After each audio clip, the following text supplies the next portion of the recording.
Hi everyone, in this following video, I'm going to show you the ways to redeem American Express membership reward points.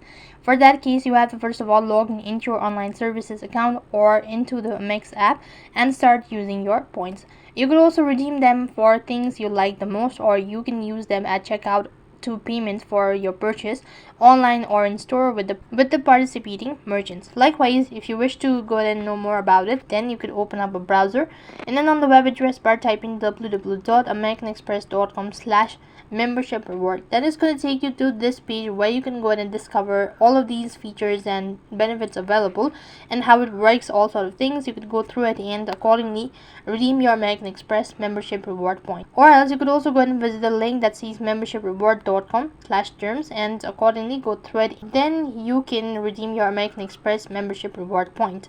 That's it for this video. I hope the video was helpful. Make sure to like, share and subscribe to our channel. Thank you for watching. See you in the next video.